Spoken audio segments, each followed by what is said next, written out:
Hello guys, आप thumbnail से ही जान गए होंगे कि आप 10th का वर्णिका पढ़ने वाले हैं और हिंदी 2 समझ रहे ना। ये गोधोली का सपोर्टर बुक है, यानी उसका पूरक बुक है, वो है वर्णिका। तो पहले हम कंप्लीटली हम जान लेंगे वर्णिका को और फिर उसके बाद हम जानेंगे गोधूली को। समझ पा रहे ना। तो पहला जो वर्णिका का फर्स्ट चैप्टर है वो बड़ी कमाल की चैप्टर है। वो चैप्टर का कहानी जो है वो है दही बाली मगम्मा। आप देख रहे होंगे दही बाली मगम्मा जो है ये कहानी है पहला वर्णिका का। ध्यान दीजिएगा, ये जो देख रहे हैं आप वर्णिका का दही बाली मगम्मा ये कहानी है, ये क्वेश्चन है। ऐसे हम पहले इसको कहानी में थोड़ा समझ लेते हैं। तो देखिएगा, ध्यान दीजिएगा, ये जो है ये कहानी जो है ये कन्नड़ भाषा में जो है कन्नड़ भाषा में जो है ना ये वर्णन किया गया है। तो ध्यान दीजिएगा, एक इसमें मगम्मा रहती है। कौन रहती है? मगम्मा। यहाँ पर हम चित्र बना दिए, चित्र से हंसिएगा नहीं देखकर, बस समझाने के लिए ये समझ लीजिएगा। ये देखिए ये जो मगम्मा है ये मगम्मा दही बेचती थी और ये दही बेचते थे और इससे अपना जीवन जो होता है भरण पोषण करने के लिए अपना ये दही का व्यवसाय करते थे, काम करते थे। ये घर में जाते थे और घर घर जाकर दही बेचते थे, जैसे अपना गांव में बेचते हैं, आप सब लोग जानते हैं। तो देखिएगा ये जो था मगम्मा ये कर्नाटक कोलार शहर में जो है ना ये दही बेचा करती थी, कर्नाटक कोलार शहर में। और उनका जो मूल रूप से जो गांव था वो था वेंकटपुर। समझ पा रहे हैं ना, इसका गांव था वेंकटपुर। और ये काम है किस शहर में, पूछता है क्वेश्चन कि मगम्मा किस शहर में दही बेचा करती थी। तो ध्यान दीजिएगा कर्नाटक कोलार में। ठीक है, कर्नाटक का ये जगह है और उसका एक जगह है कोलार जो आपका साउथ इंडिया में पड़ता है, दक्षिण भारत में कर्नाटक। समझ पा रहे हैं। अब देखिएगा ये मगम्मा थे, मगम्मा का एक बेटा था। उसका वो बेटा जो था वो उनके बेटा थे तो उनका एक बहू भी थी नजम्मा। वो पूछेगा क्वेश्चन कि मगम्मा का बहू का नाम क्या था? तो नजम्मा। यानी मगम्मा का एक पुत्र था बेटा और उसका एक बहू थी, उसका नाम था नजम्मा। ये क्वेश्चन पूछेगा, याद रखिएगा। यानी मगम्मा के बहू का क्या नाम था? नजम्मा। समझ पा रहे हैं ना। अब ध्यान दीजिएगा, ये दही बेचा करती थी और इनका एक छोटा सा पोता था। पोता में समझ रहे हैं, यानी मगम्मा बेटा की बेटा, इसका एक पोता था। तो पोतों को समझ लीजिए आप, ये इसका पोता था। अब यहाँ पर ध्यान दीजिएगा, कहानी यहीं से स्टार्ट होंगे। अब देखिएगा पूछेगा आपसे क्वेश्चन, ध्यान दीजिएगा, क्वेश्चन आपसे पूछेगा कि मगम्मा क्या बेचती थी? तो मगम्मा दही बेचती थी। समझ पा रहे ना। अब उसके बाद मगम्मा किस शहर में दही बेचती थी? तो कोलार कर्नाटक में। अब मगम्मा की गांव कहाँ था? तो बैकुंठपुर। समझ पा रहे ना। अब देखिएगा, ध्यान दीजिएगा, अब उस समय जब मगम्मा दही बेच रही थी तो वहां पर ऐसा स्थिति होता, क्योंकि ये मगम्मा की कहानी नहीं है, ये पूरा दुनिया की कहानी है, पूरा गांव की कहानी है, पूरा समाज की कहानी है। ये अपना घरेलू मैटर है, समझिएगा। अब ये दही बेचा करती थी, इससे भरण पोषण करते थे और भरण पोषण करने के बाद जो पैसा बचते थे तो अपने बेटे को देते थे और नजम्मा को भी देते थे और इससे मेंटेन होते थे। लेकिन देखिए होता क्या है घरेलू मैटर में कि बहू जो होते हैं अपनी पति पर हक जमाना चाहते थे और जबकि माँ अपने बेटे पर हक जमाना चाहते हैं। ऐसे भी कहा जाता है कि पत्नी का जो श्रृंगार होते हैं वो पति होते हैं। समझ पा रहे हैं ना। अब यहाँ पर जो है मगम्मा जो है अपना जो है ये बेटा जो है उनका उस पर हक जमाना चाह रहे थे और नजम्मा भी उनके बेटे यानी इसका पति थे और ये भी इस पर हक जमाना चाह रहे थे, हक जमा रहे थे। अब इस स्थिति में हुआ क्या कि एक बार जब मगम्मा दही बेचकर आ रही थी, अब देखिएगा जब दही बेचकर आ रही थी तो वो अपने घर में गया था। तो घर में देखा था कि इनका जो बेटा था ये इसको पीट रहा था। बहू जो था इनका बहू अपने पोते को पीट रहा था, नजम्मा अपनी बेटे को यानी मगम्मा की पोते को पीट रहा था। और वो दही बेचा करती थी। तो ये श्रीनिवास के लेखक घर, ये श्रीनिवास इस कहानी का पूछेगा क्वेश्चन, दही बाली मगम्मा का कहानी का लेखक कौन है? तो श्रीनिवास। कौन है? श्रीनिवास। और इनकी जो माँ होती थी इनके घर भी जाते थे तो पूछते थे दही लोगी। तो इनका जो श्रीनिवास है इनका माँ भी जी इनसे मगम्मा से दही लेती थी और सुख दुख की बातें करती थी। कभी मगम्मा बताती थी तो कभी श्रीनिवास जी की माँ बताती थी। तो इस प्रकार से हलचल चल रही थी। लेकिन एक बार आया तो देख रहा था नजम्मा अपने छोटे बेटे को पीट रहे थे। तो उन्होंने बताया था मगम्मा कि क्यों रे राक्षसी, इसमें लिखा गया है क्यों रे राक्षसी तुमने इस नादान बच्चे को क्यों मार रहे हो? तो इस बात को लेकर नजम्मा ने अपने यानी मगम्मा से अपने सास से उलझ गई थी तो मुंह फुला लिया, क्योंकि देहात में ऐसे भी होता है और ये देहात का ही कहानी है। मुंह फुला लिया और इस बात को लेकर विवाद हो गया।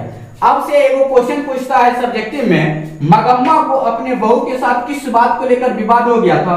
तो ये नजमा जो है अपने बेटे को यानी मगम्मा के पोते को कुछ रहा था, यानी पीट रहा था, और इसी कारण से मगम्मा को देखा नजम्मा तो इस बात को लेकर विवाद हो गया था। समझ रहे ना? अब आगे देखिएगा, अब ये क्वेश्चन पूछता है कि दही वाली मगम्मा जो कहानी है ये किस भाषा में है? तो कन्नड़ में। अब पूछेगा इस कहानी का अनुवादित किसने किया था? तो इस कहानी का अनुवादित किया था, यहाँ पर देख लीजिए, यहाँ पर जो अनुवादित किया था वो था B.R. नारायण। किसने किया था? B.R. नारायण। अब से एक क्वेश्चन पूछता है, ये जो लेखक है इस कहानी का श्रीनिवास, कौन है? श्रीनिवास। अब बताइए इसका लेखक का जन्म कब हुआ था? तो 6 जून 1891 में। कब हुआ था? 6 जून 1891 में। समझ पा रहे हैं? इसका लेखक है श्रीनिवास और इनका जन्म कब हुआ था? 6 जून 1891 में। अब पूछेगा श्रीनिवास का जो पूरा नाम है वो क्या नाम है? तो श्रीनिवास जी का जो पूरा नाम है वो है मस्तिष्क वेंकटेश अयंगार। समझ पा रहे हैं ना? यानी लेखक का जो पूरा नाम था वो मस्तिष्क वेंकटेश अयंगार। समझ पा रहे हैं ना? अब यहाँ पर ध्यान दीजिएगा, इनका जन्म हो गया था।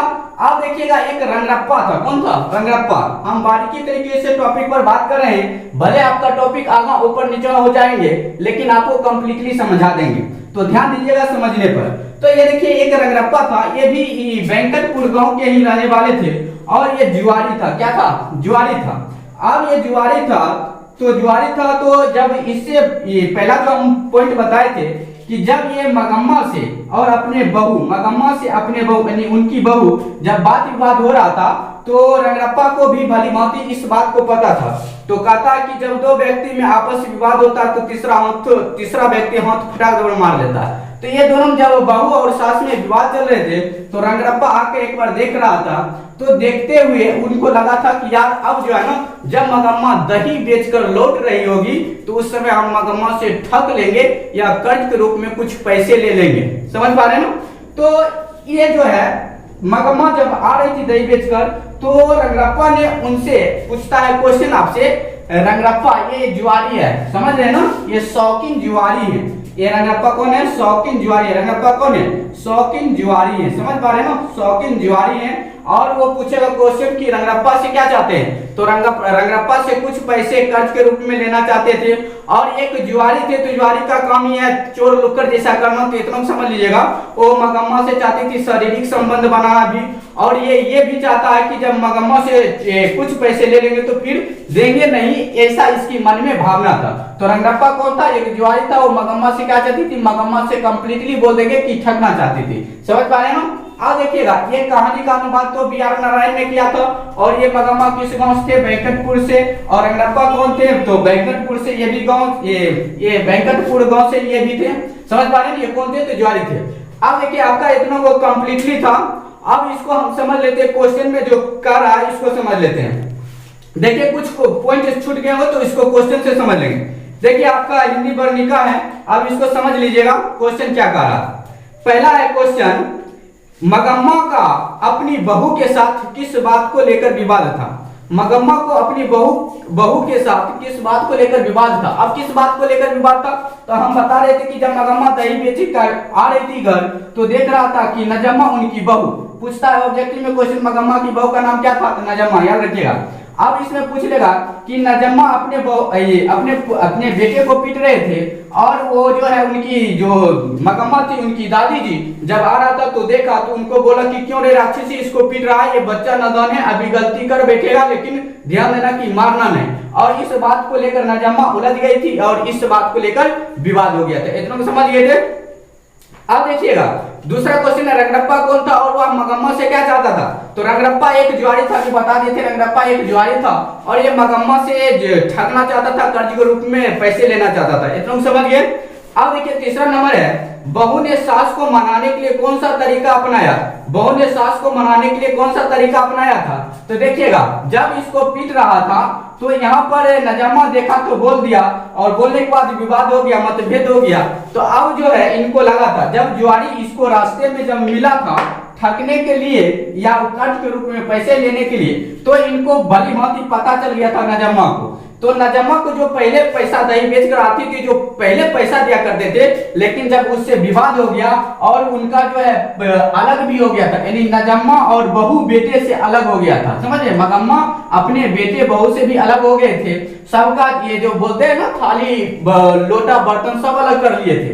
तो इनको लगा था नजम्मा और बेटा को, यार भले ये पैसे पहले जो है पैसे दे देते थे, लेकिन अब पैसा नहीं दे रहे, जब विवाद हो गया था। और ये जो बेटा जो देख रहे हैं छोटका, ये छोटका को शुरुए में यानी जन्म में ही फेंक देता रोड पर, तो कुत्ता नोच के खा जाता। ये छोटका बेटा को ही बात कर लिया था कि मगम्मा कि बताओ बेटा, ऐसा तुम पर हक जमाना चाहते हैं, लेकिन पत्नी भी इस पर अपना हक जमाना चाहते थे। तो हालांकि है कि पत्नी का श्रृंगार क्या होता है, पति होता है, लेकिन इनका जो बेटा था तो इनको भली भांति इसके सापेक्ष में होना चाहिए, लेकिन ये डायरेक्टली कंप्लीटली यानी माँ से अपनी अलग हो गया था। तो इनको लगा था कि ये इनका बेटा को और बहू का कि यार पहले जब ठीक था साथ में रह रहे थे तो पैसा भी दही बेच कर आती थी तो पैसा भी दे देता था, और जब इससे ये रंगप्पा उसे सोचा कि कुछ ठग ले या कुछ कर्ज के रूप में ले ले, तो इनको लगा कि यार जब ये रंगप्पा को दे देगा तो ये पैसा सब उसी के पास चल जाएगा। तो इन्होंने एक तरीका अपनाया था। तरीका यह था कि ये चाह रहा था कि अपने जो छोटका जो पोता था, क्योंकि आप देखे होंगे घर में जो पोते होते हैं ना वो अपने दादी से बहुत अत्यधिक प्यार करते हैं, समझ पा रहे हैं ना। तो ये इनको जो है ये नजम्मा जो है अपने बेटे को समझा दिया था कि बेटा जाओ दादी के पास, जब दही बेच कर आई थी घर तो जाओ मैंने उसके पास, और जब वो वहां से बुलाएंगे तो फिर नहीं आना, समझ पा रहे हैं। ये ऐसा सिखा दिया था अपने बेटे को, नजम्मा अपने बेटे को। तो दादी के पास गया था, दादी के पास चहल पहल कर रही थी तो बुला रहा था, तो अब आगे नहीं कर रही थी। तो यहाँ पर जो है नजम्मा को ये लगा था, ये मगम्मा को लगा था कि चलो ना कुछ ठीक ठाक अब रह रहा है। अब एक बात दूसरी टॉपिक में ये समझाएंगे कि इन्होंने कहा था नजम्मा कि यार पैसा जो दे रहे थे, समझ पा रहे ना, ये जो पैसा दे रहे थे तो ये पर यहाँ पर बताए थे कि जो पैसा है, समझ पा रहे हैं ना, ये इधर उधर हो रहे हैं, ये कभी कोई किसी से ले लेंगे, लेकिन यहाँ पर जो था नजम्मा ने अपने बहू को मनाने के लिए, यहाँ पर क्वेश्चन यही करा, बहू ने सास को मनाने के लिए कौन सा तरीका अपनाया था। तो अपने बच्चे को, अपने बेटे को भेज दिया था और वहां पर सिखा दिया कि जब हम तुमको बुलाएंगे तो आना नहीं, ये तरीका अपनाया था। दूसरा तरीका था कि जब आपस में देखे होंगे कि गांव घर में भी लड़ाई झगड़ा हो जाता है तो कुछ बड़े 4-5 जो मुख्य आदमी होते हैं वो आके समझा देता है कि अरे लड़ाई झगड़ा होता है, मिलजुल कर रहना ही स्वाभाविकता है, ये लोगों का व्यक्तित्व का पहचान है। तो 4-5 आपसे दूसरा परिप्रेक्ष्य में आप आंसर देंगे, तो दूसरा परिप्रेक्ष्य में आप आंसर देंगे तो आप ये बोल सकते हैं कि जब मगम्मा अपने बहू से अलग हो गए थे तो बहू ने उसको मनाने के लिए 2-4 मुख्य लोगों को और समझाने के लिए बोला, क्योंकि लड़ाई झगड़ा तो बात की बात है, लेकिन मिलजुल कर रहना ही बड़प्पन है, मिलजुल कर रहना ही संस्कार है, मिलजुल कर रहना ही आपका सबसे बेस्ट तरीका है। तो फिर ऐसे ही समझाने के बाद, क्योंकि कहता है ना समझाने के बाद समझ में आता है, तो इस बात को भी समझकर ये मगम्मा और रहने लगा साथ में, समझ पा रहे ना, समझ गए, ये तरीका था। अब आपका है 5वां क्वेश्चन, मगम्मा का चरित्र चित्रण कीजिए। तो मगम्मा का चरित्र चित्रण कर दीजिए। मगम्मा एक महिला थी जो पैसे के लिए अपने दही बेचा करती थी, और ये जो दही बेचा करती थी, इनके एक बेटे थे और उनका एक बहू था, उनका एक पोते था। मगम्मा के बहू का नाम नजम्मा थी, और यही आपका इसी को सारांश में अपना कंप्लीटली लिख देंगे। यही हो गया आपका चरित्र चित्रण, मगम्मा के बारे में सिर्फ लिख देना। अब 6 नंबर क्वेश्चन कर रहा है कि कहानी का सारांश प्रस्तुत कीजिए। तो कहानी का प्रस्तुत आपको क्या सारांश लिखना है, तो दही वाली मगम्मा एक कहानी है, और इसका ये जो भाषा ये कन्नड़ भाषा में अनुदित है, यानी कन्नड़ भाषा में वर्णन है, और इसका लेखक श्रीनिवास है। इनका जन्म हुआ तो 6 जून 1891 में, और ये श्रीनिवास जी का पूरा नाम है मस्तिष्क वेंकटेश अयंगार, और ये मगम्मा के बारे में लिख देना, यही कहानी का सारांश है। यानी बड़ा कहानी को छोटा रूप में लिख देना ही सारांश कहलाता है। तो आप समझ गए होंगे। फिर हम मिलेंगे नेक्स्ट वीडियो में, तब तक के लिए best of luck. Thank you so much, धन्यवाद।